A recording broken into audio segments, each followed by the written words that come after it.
So this is where the magic happened on this bad boy. Woo! Look at that. It's a lot of car. So I'll show you what we did underneath this thing. So,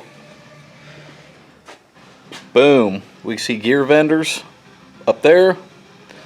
Factory cross member, transmission and all there.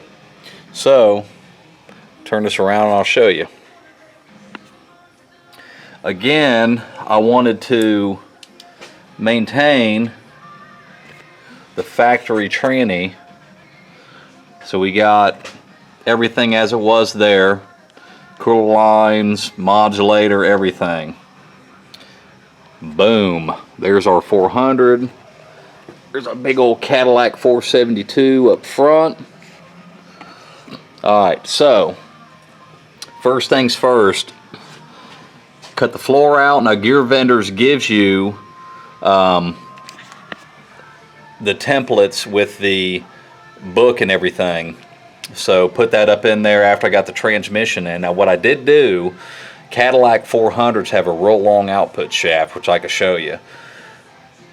Remove that, put in a short shaft to keep this whole unit close to possible is what I had to begin with. So yeah, and I've got pictures I'll add into this. So we cut the floor out, as we can see there. Got this bad boy. Of course, I've still got to do the floors. We can see it's got a lot of issues with the rot and everything there in the floors I got to fix, so we'll address that later. So there's the what I cut out to make it clear. Go from the back and look. There you go. The cross member, we had a factory location of there with the bolts. We can see how much further it's moved forward. This does ramp up as it goes up. The cross member is cut to clear everything there on the pan, and also the Gearvendor adapter and all back here. The factory caddy mount sits there. I welded a plate on. I'm no good welder, but it works. There we go. There's the mount internal that they supplied. The factory speedometer gets capped off up there. Barely see it. Theirs is calibrated to match my factory system, so we ran the cable up. Here's their electronic controller there for the speed sensor, electronic speed sensor. I ran the factory cable on the outside of the frame along with their harness there.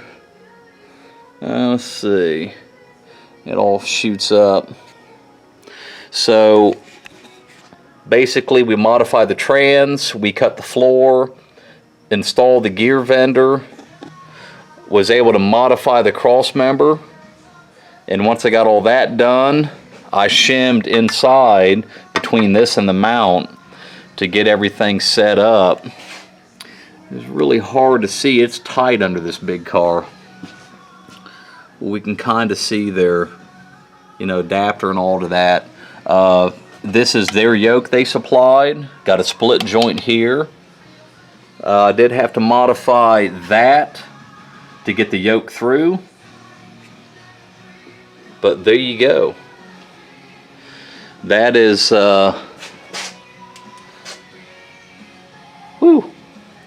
actually not that terrible to do. That's a factory Cadillac rear end for one of these.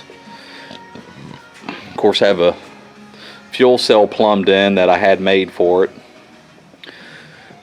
So there you go. It took the modification up here in this cross member to get their yoke through it. Floor modification, which was minimal, I would consider. I did pull the transmission and change the output shaft in it.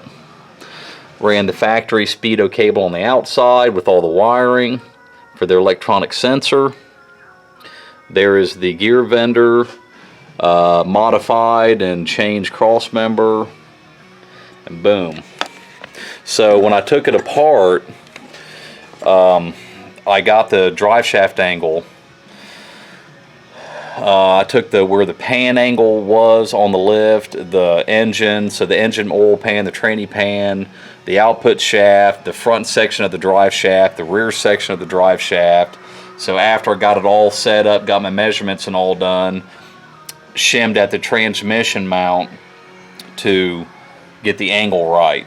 And this car always had a little bit of a weird shimmy, and was able to set up. They explained to you how to do it and all. It's pretty cut and dry. So was able to get the drive shaft angle set and correct, and no vibrations. So there you go.